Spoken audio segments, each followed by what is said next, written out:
Bonjour, dans cette vidéo, nous allons vous parler de deux indicateurs de risque d'une obligation, qui sont la sensibilité et la convexité. Rappelons qu'une obligation est un titre de créance négociable utilisé par les entreprises et les États pour emprunter de l'argent sur les marchés financiers. Cette dette est émise dans une devise donnée pour une durée définie et elle donne droit au paiement d'un intérêt fixe appelé coupon. La sensibilité est la variation d'un indicateur ou de la valeur d'un actif lorsqu'une autre donnée varie dans le même temps de 1%. Dans le cas des obligations, il s'agit de la fluctuation de leur cours en cas de modification des taux d'intérêt à la hausse ou à la baisse.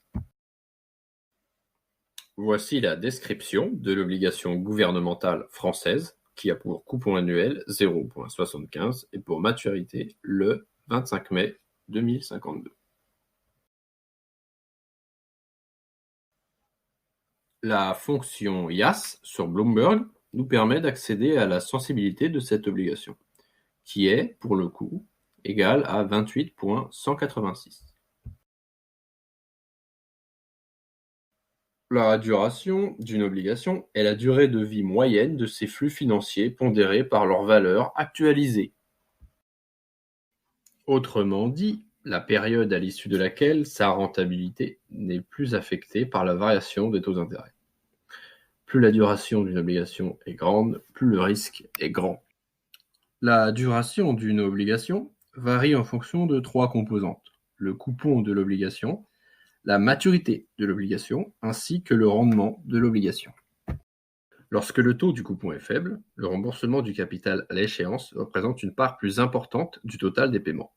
Par conséquent, les paiements sont orientés vers l'avenir. La duration est plus grande. En revanche, avec un coupon élevé, une plus grande partie des paiements arrive avant l'échéance, ce qui raccourcit la duration.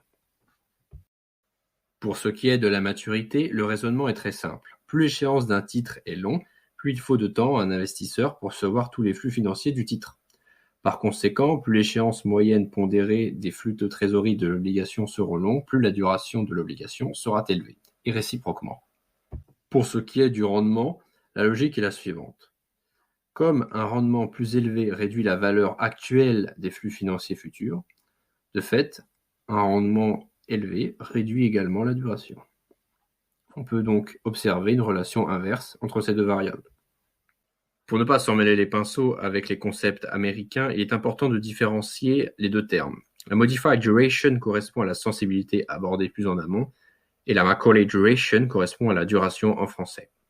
La relation liant les deux s'affiche ci-dessous.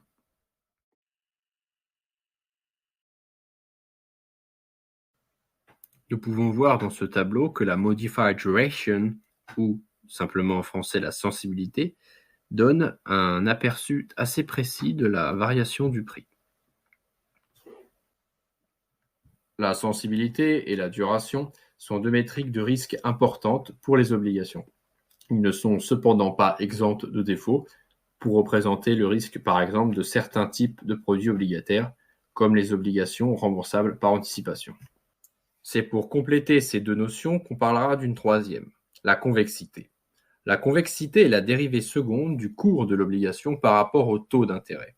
Elle exprime la sensibilité du prix de l'obligation à un changement de son propre taux de rendement.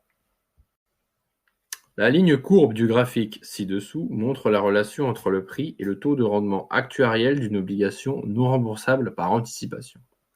La pente en tout point de la courbe représente la sensibilité de cette combinaison prix-rendement. L'un des avantages de l'examen conjoint de la sensibilité et de la convexité est simplement à titre informatif.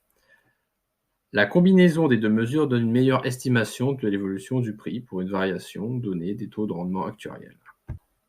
Le tableau ci-contre ventile les variations de prix des obligations de différentes échéances pour une hausse d'un point de pourcentage des taux de rendement en fonction des parties attribuables à la sensibilité et à la convexité.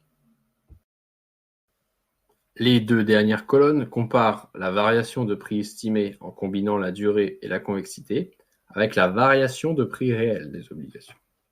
Les variations de prix estimées sont beaucoup plus précises et plus proches du réel que dans le tableau montré en amont, qui montre l'impact de la seule sensibilité.